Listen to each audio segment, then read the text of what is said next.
오늘 하나님께서 우리에게 주신 말씀은 마태복음 20장 1절에서 16절 말씀까지 봉독하겠습니다. 마태복음 20장 1절에서 16절 말씀까지입니다. 찾으신 줄 알고 봉독하겠습니다. 천국은 마치 품꾼을 얻으러 포도원에 들여보내려고 이른 아침에 나간 집 주인과 같으니 그가 하루 한 데나리온씩 품꾼들과 약속하여 포도원에 들여보내고 또 제3시에 나가보니 장티에 놀고 서 있는 사람들이 또 있는지라. 그들에게 이르되 너희도 포도원에 들어가라. 내가 너희에게 상당하게 주리라 하니 그들이 가고 제6시와 제9시에 또 나가 그와 같이 하고 제11시에도 나가보니 서 있는 사람들이 또 있는지라. 이르되 너희는 어찌하여 종일토록 놀고 여기 서 있느냐. 이르되 우리는 품꾼으로 서는 이가 없음이니이다. 이르되 너희도 포도원에 들어가라 하니라. 저물매 포도원 주인이 청지기에 이르되 품꾼들을 불러 나중 온 자로부터 시작하여 먼저 온 자까지 삭설 주라 하니 제11시 온 자들이 와서 한 데나리온씩을 받거늘 먼저 온 자들이 와서 더 받을 줄 알았더니 그들도 한 데나리온씩 받은지라. 받은 후 집 주인을 원망하여 이르되 나중 온 이 사람들은 1시간밖에 일하지 아니하였거늘 그들을 종일 수고하며 더위를 견딘 우리와 같게 하였나이다. 주인이 그 중에 한 사람에게 대답하여 이르되 친구여 내가 내게 잘못한 것이 없노라. 내가 나와 한 데나리온의 약속을 하지 아니하였느냐. 내 것이나 가지고 가라. 나중 온 이 사람에게 너와 같이 주는 것이 내 뜻이니라. 내 것을 가지고 내 뜻대로 할 것이 아니냐. 내가 선함으로 내가 악하게 보느냐. 이와 같이 나중된 자로서 먼저 되고 먼저 된 자로서 나중되리라. 아멘. 이 말씀을 통해서 은혜 주실 줄로 믿습니다. 찬양대 찬양 있겠습니다.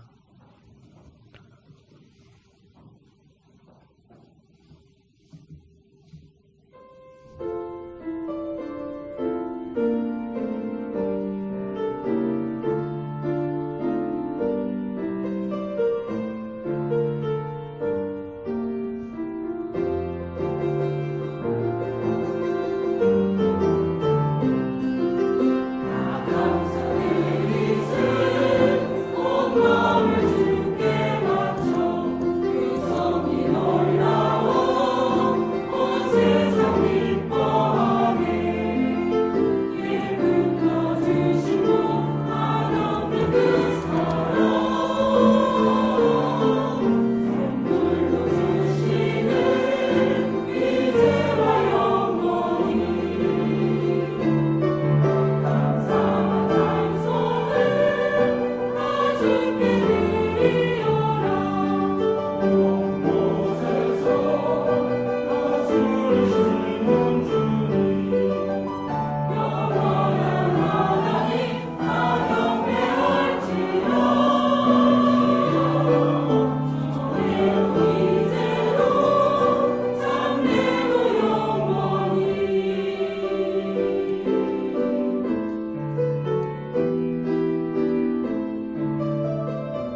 아멘. 감사합니다. 인사하겠습니다. 성령님 우리 함께 하십니다.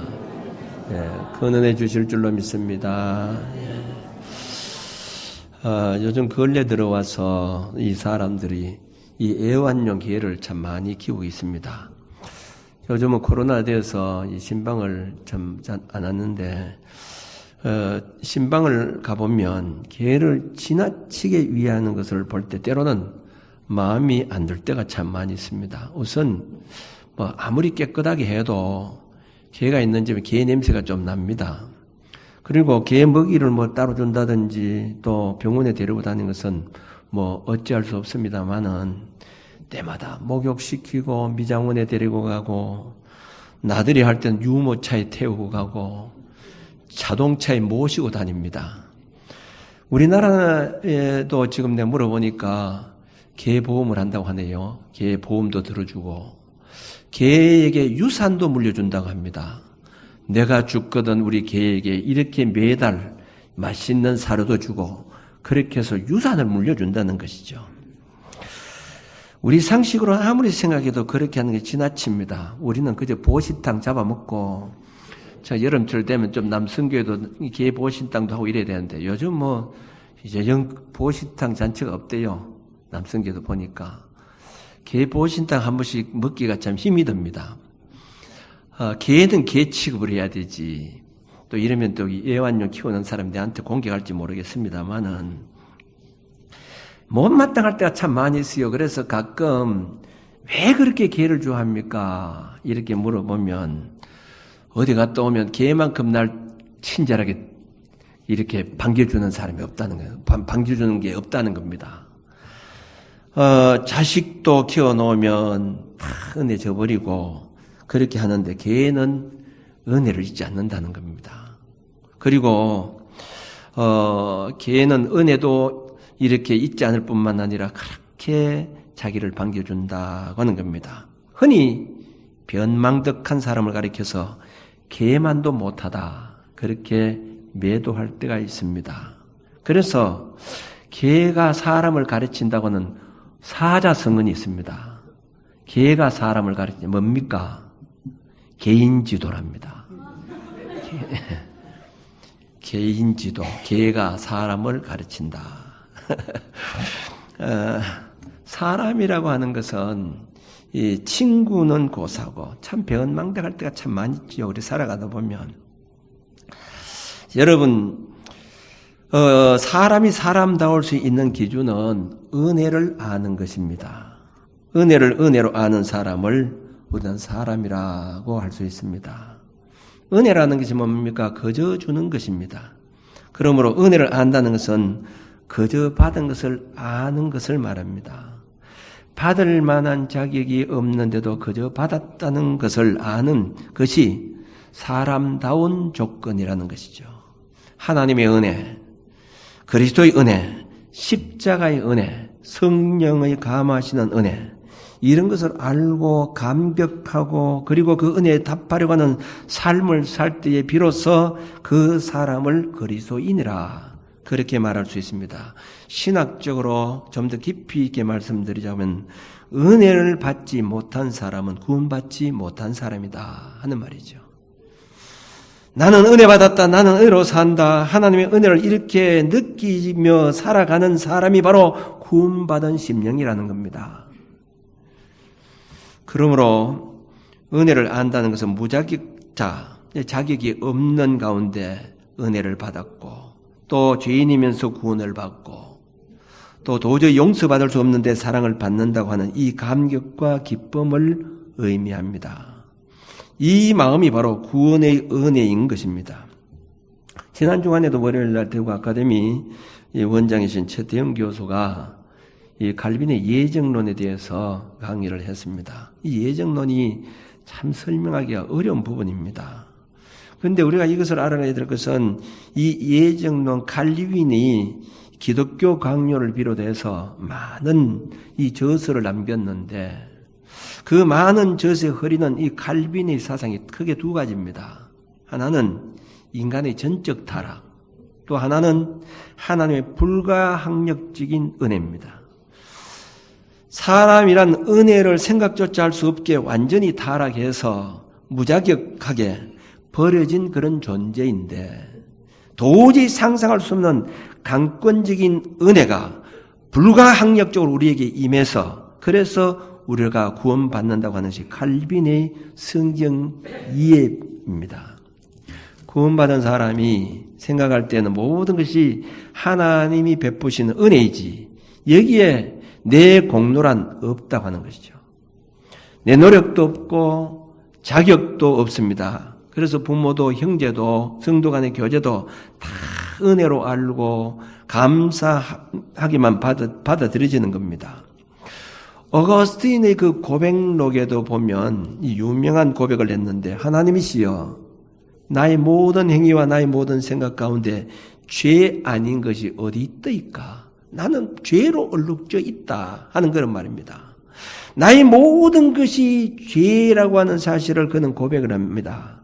그리고 여기서 이 어거스틴은 마침내 하나님의 경륜하시는 모든 일은 은혜 아닌 것이 없더라. 그렇게 고백을 하고 있습니다.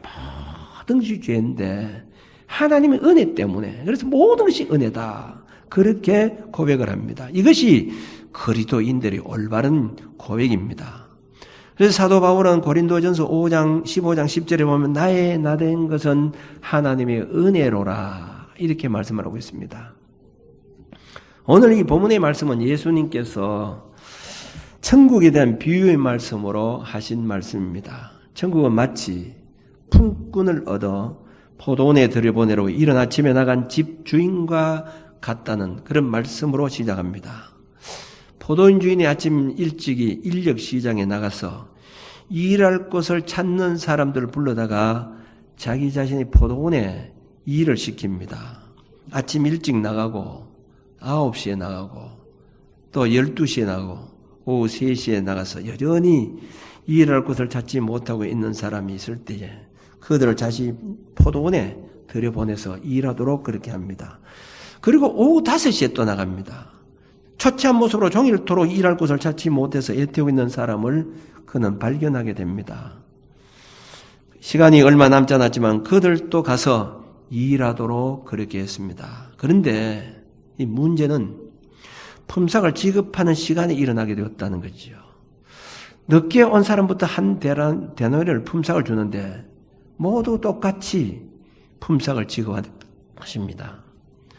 먼저 온 사람들은 나중 온 사람이 한 데나리온을 받았기 때문에 자기는 몇 배로 받을 줄 생각했는데 똑같이 하루 품삯을 주니까 불평하지 않을 수가 없는 것이죠.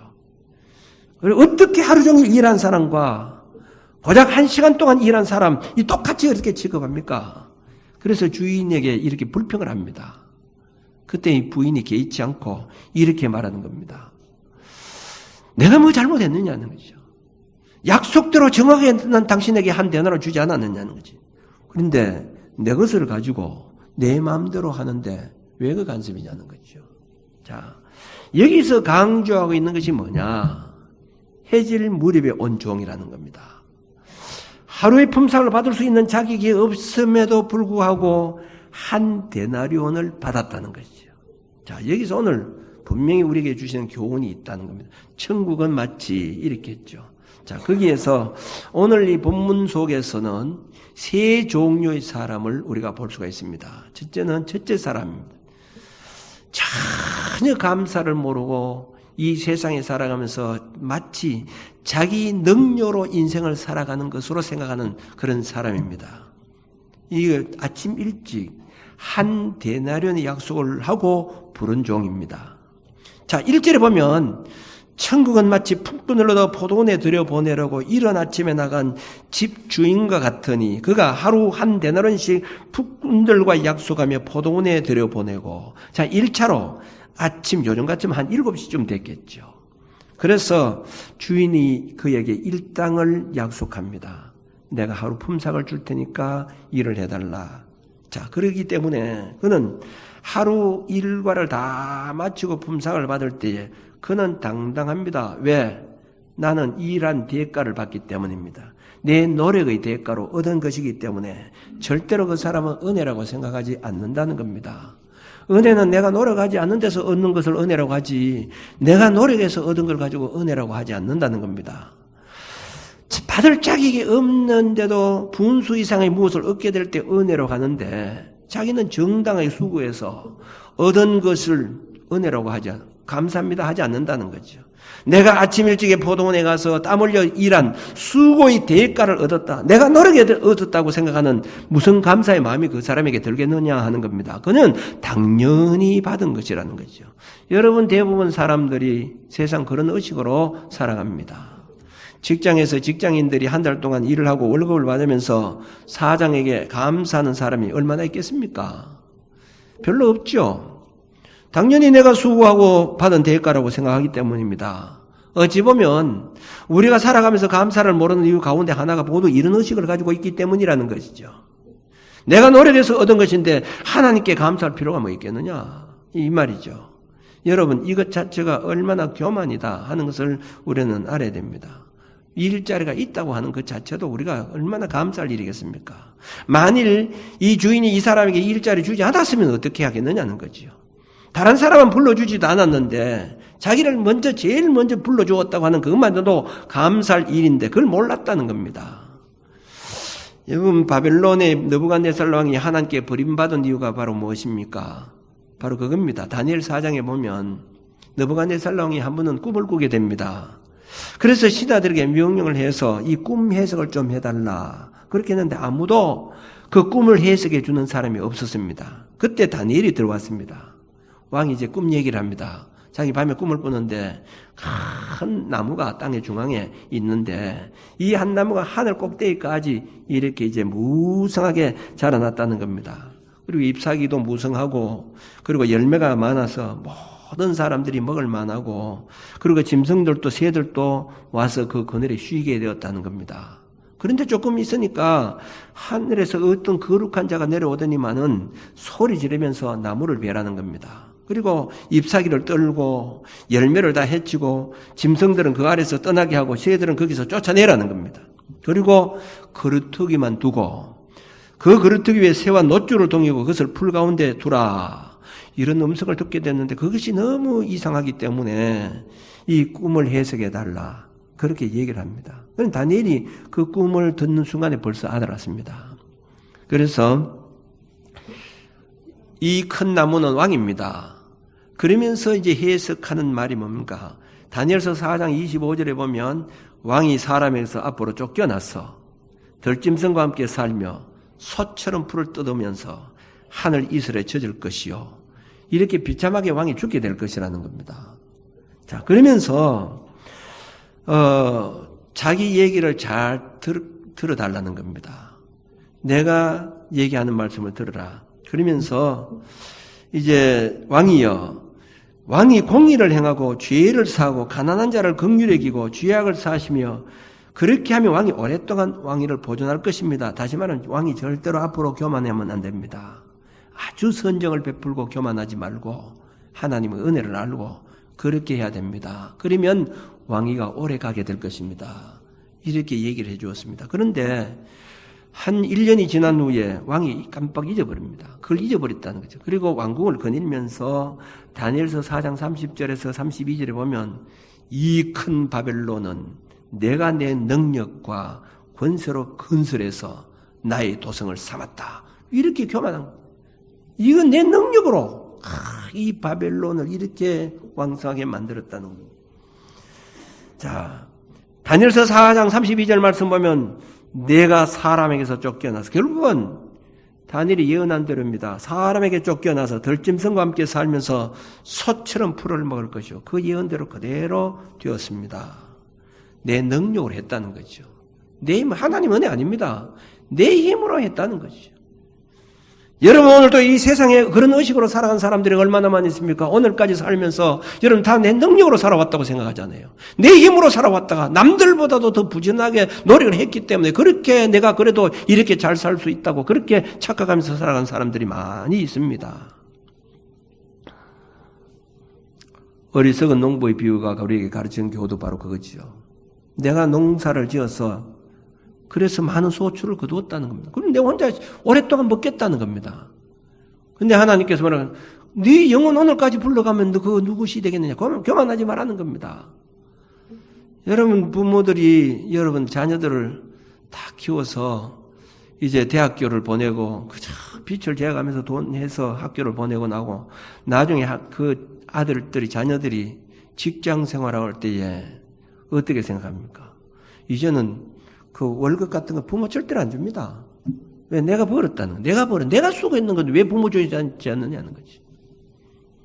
여러분 부모님들이 그런 얘기를 들으면 아이고 우리 애들이 참 이제 성장해서 기분 좋게 생각합니까? 좀 서운한 마음이 들죠. 말은 못해도.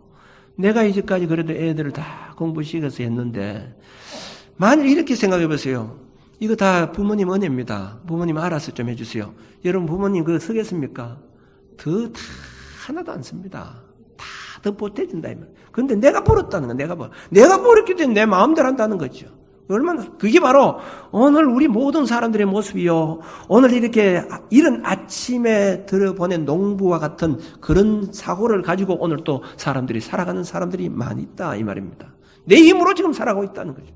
뭐 하나님이 나한테 은혜 베푸는 증이 뭐냐는 거죠. 두 번째는 내 능력도 있지만은 하나님이 은혜로 산다고 하는 반반입니다. 이 사람은 9시에 온 사람, 12시에 온 사람, 3시에 온 사람입니다. 이 사람들과 주인은 분명히 약속한 것이 없다는 것이죠. 마태복음 20장 4절에서 5절 말씀 보면 그들에게 이르되 너희도 포도원에 들어가라. 내가 너희에게 상당하게 주리니. 자, 이 제9시와 제6시와 제9시에도 나가서 그와 같이 하고 구시라고 하는 것은 9시는 그 12시 6시는 12시를 말합니다. 9시는 3시를 말하는데 똑같이 그랬다는 거예요. 상당하게 준다. 여러분 이 상당하게 준다고 하는 것은요. 얼마 준다는 게 없어요. 반 준다는 것도 아니에요. 그냥 내가 알아서 만족하게 주겠다. 이 말입니다. 약속한 것이 없다 이 말입니다. 자, 이 사람이 만일 이렇게 보세요. 이제 하루 일과를 다 마치고 품삯을 줄 때에 주인이 자기 생각보다 많이 주면 아유 너무 감사합니다. 은혜입니다. 참 이렇게 감사를 표현할 것이고 자기 생각보다도 만일 주인이 작게 주면 그 뭐 섭섭하지만은 그냥 서운한 마음으로 그냥 이렇게 나올 겁니다. 많이 받으면 감사하지만은 받은 것이 없다고 생각하면 감사할 줄 모르는 사람. 이거 오늘날 많은 사람들이 그렇게 살아가는 사람들이 많이 있다는 겁니다. 조건적인 감사 속에 살아가는 사람입니다. 하나님께서 나에게 건강 주셨기 때문에, 하나님께서 나에게 사업 잘 되게 주셨기 때문에, 하나님께서 나에게 좋은 직장 주셨기 때문에 감사하다는 겁니다. 감사할 조건이 없으면 감사하지 않는다는 거죠. 자, 한 해 동안 살아오면서도 그런 의식 속에 살아가는 사람이죠. 올 한 해는 뭐 그렇게 하나님 나에게 큰 베풀어 주는 은혜도 없는데 뭐 감사할 것이 없다. 많은 사람들이 그런 의식 속에서 살아가고 있다는 거죠. 어떤 때는 많이 받으면 아이고 이거 하나님께서 나에게 이런 은혜를 주셨다고 생각하지만은 그런 것이 없으면 하나님의 은혜가 아닌 것으로 이렇게 생각하고 살아가는 말은 안 해도 불평하고 살아가는 그런 사람들이 있다는 겁니다. 세 번째는 전적 은혜로 알고 살아가는 사람이 있습니다. 오늘 이 본문에 나오는 5시에 온 사람입니다. 이 사람은 종일토록 일을 시켜주는 사람이 없었습니다. 6절 말씀 보면 제11시에도 나가보니 서 있는 사람들이 또 있는지라 이르되 너희는 어찌하여 종일토록 놀고 서 있느냐. 그러자 이르되 우리를 품꾼으로 서는 이가 없음이니이다. 이렇게 했습니다. 이 사람의 마음속에는 하루 종일 누가 나를 데리고 가서 일을 시켜줄까 그렇게 기다렸지만 아무도 일을 시켜주는 사람이 없었습니다. 아침에 일찍 나갔습니다마는 1차로 사람 데리고 갑니다. 또 남았습니다. 다음에 날 데리고 오겠지. 9시에도 또 다른 사람 데리고 갑니다. 12시 다른 사람 데리고 갑니다. 3시에도 다른 사람 데리고 갑니다. 아무도 자기를 써주는 사람이 없었다는 겁니다. 그 사람의 입장에 들어가서 여러분 한번 깊이 생각해 보시기 바랍니다. 어떤 생각이 들겠느냐 하는 말이죠. 모두가 일당을 주고 데려가는데 자기는 데려가 주는 사람이 쓸모없는 인간처럼 보여졌다 이 말입니다. 돈은 안 주더라도 날 좀 누가 일 좀 시켜 준 사람이 있으면 아마 그런 마음이 들지 않았겠느냐는 거지. 그 마음 속에는. 그런데 마지막 해가 질 무렵에 되어서 주인이 와서 일하러 가는 겁니다. 얼마나 고맙겠어요. 이 사람이 주든지 말든지 그저 그냥 일 시켜주는 그 자체만 해도 고마웠다 하는 겁니다. 그런데 다 끝나고 나면 일당을 주더라는 거죠. 자기는 분명히 일당을 받을 만한 사람이 아닌데 이것은 순전히 주인이 자기에게 은혜를 베풀어 주었다는 겁니다. 자, 너무너무 감사한 겁니다. 이게 바로 은혜라는 거지요.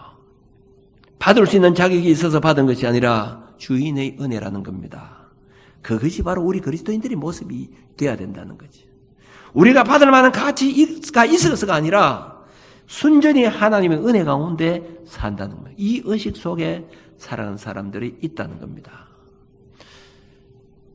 우리 하나님의 택한 백성들이 세상을 살아가는 것에 대해서 비유를 해서 이스라엘 백성들이 광야 40년 생활에 비유를 한 경우들이 많이 있습니다. 여러분 택한 이스라엘 백성들이 광야 40년 동안 어떻게 살아왔습니까? 그들이 무슨 능력이 있어서 살아왔습니까? 그들이 먹을 것이 있었습니까? 그들이 무슨 마실 것이 있었습니까? 입을 것이 있었습니까? 순전히 그들이 하나님의 은혜로 하나님께서 메추라기를 주시고 만나를 주시고 또 반석에서 샘을 솟아나게 하시고 그렇게 해서 살아가도록 이 순전히 하나님의 은혜였다고 하는 사실입니다.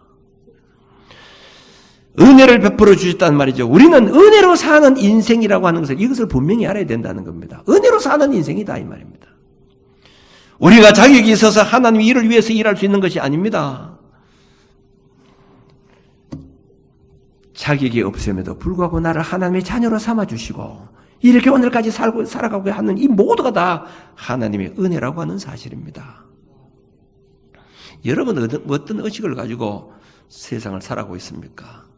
그저 하루하루를 살아가면서 이것은 주님의 은혜요 손길이라는 것입니까? 아니면 건강도 경제도 자녀들도 이 모두가 다 하나님의 은혜로 하나님께서 베푸는 은혜로 살아갑니까? 아니면 이 아침 일찍 온 종처럼 내가 노력해서 내가 수고해서 내가 땀 흘려서 내가 이렇게 살아가기 때문에 내가 하나님 앞에 받은 은혜가 없다고 그저 내 노력으로 살아가는 것처럼 착각하면서 그렇게 살아가고 있느냐 이 말입니다.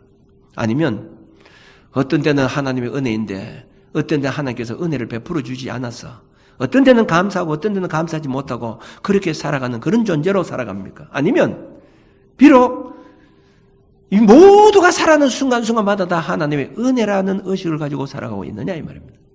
자, 이 모두가 다 하나님의 은혜라는 의식을 가지고 살아가는 사람의 특색이 뭡니까? 그 사람 매 순간순간마다 감사하며 살아가지 않을 수가 없다고 하는 겁니다. 자, 건강도 하나님의 은혜요. 자녀들도 하나님의 은혜요. 지켜주신 모든 것도 하나님의 은혜라는 겁니다. 여러분, 구원이라고 하는 것이 바로 그겁니다. 구원은 전적인 하나님의 은혜입니다. 내가 예수 그리스도를 믿음으로 말미암아 예수님께서 내 죄를 구원해 주시고 죄에서 구원받았습니다. 그래서 자, 구원받은 성도들 우리가 말씀대로 살아가야 된다 이렇게 하니까 어떤 분들은 목사님은 은혜가 아니고 전부 자기 어떤 공으로 구원받는 것처럼 생각한다고 이렇게 어떤데 얘기를 하는데 여러분 이게 은혜라고 하는 게 뭡니까? 여러분 지금 교회 왔는 것이 여러분들이 힘으로 온 줄 압니까? 이 자리에 나오게 된 것도 여러분들 주님의 은혜라는 사실을 믿으시기 바랍니다. 내가 교회에 오고 싶다고 절대로 올 수 있는 것이 아니에요. 내가 이렇게 걷고 걸을 수 있는 것 이것도 다 내 힘으로 된 것이 아닙니다. 하나님의 은혜라고 하는 사실을 여러분 꼭 기억해야 됩니다. 내가 교회 와서 봉사하고 땀 흘리고 노력하는 것도 이건 내가 열심히 해야 되겠지. 여러분 그게 내가 열심히 하고 싶다고 되는 것이 아니에요. 열심히 할 수 있는 은혜를 베풀어 주셨기 때문에 했다고 하는 사실을 여러분 꼭 기억하시기 바랍니다. 모든 것이 하나님의 은혜라는 사실이죠. 우리 송경민 목사님이 작시를 한 은혜라는 찬양을 우리가 복음성을 한번 하겠습니다. 이 송경민 목사님도 원래 자기 아버지와 어머니가 이혼을 했습니다. 어머니는 전도사님, 여전도사님이에요. 26살 때에 아버지가 가출해버렸습니다. 그래서 그 어머니가 너무 힘들게 이 아이를 키웠는데 결국 목사님이 되셨어요. 이 송경임 목사님도 너무너무 힘들고 온몸에 병들고 군대 갈 때도 보면 간 수치가 낮아져가지고 군대도 못 가는 참 그런 사람입니다. 근데 살아가는 모든 순간 돌아보니까 다 하나님의 은혜였다. 그렇게 해서 이 찬송시를 했는데 우리가 가사를 깊이 생각하면서 한번 부르도록 하겠습니다.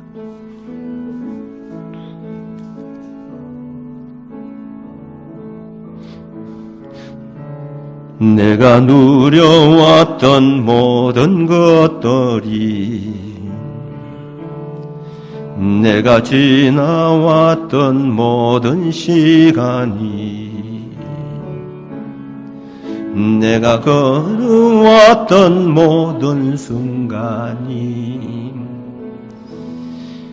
당연한 것 아니라 은혜여서 아침 해가 뜨고 저녁에 녹을 봄의 벚향기와 가을의 열매 변하는 계절이 모든 순간이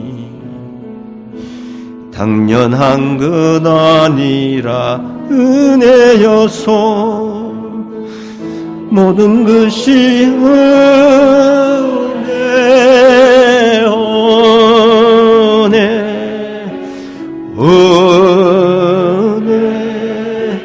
한없는 은혜 내 삶에 당연한 것 하나도 없었던 것을 모든 것이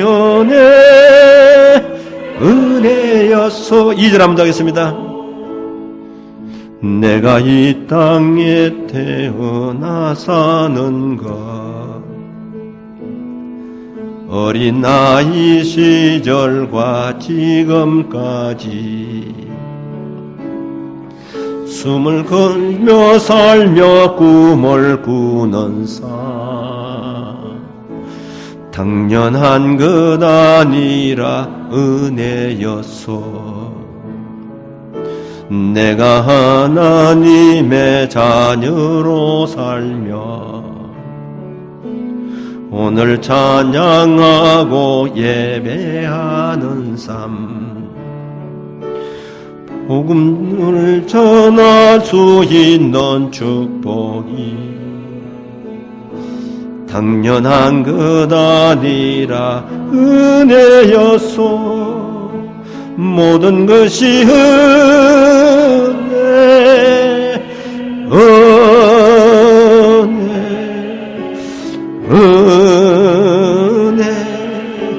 한없는 은혜 내 삶에 당연한 것 하나도 없었던 것을 모든 것이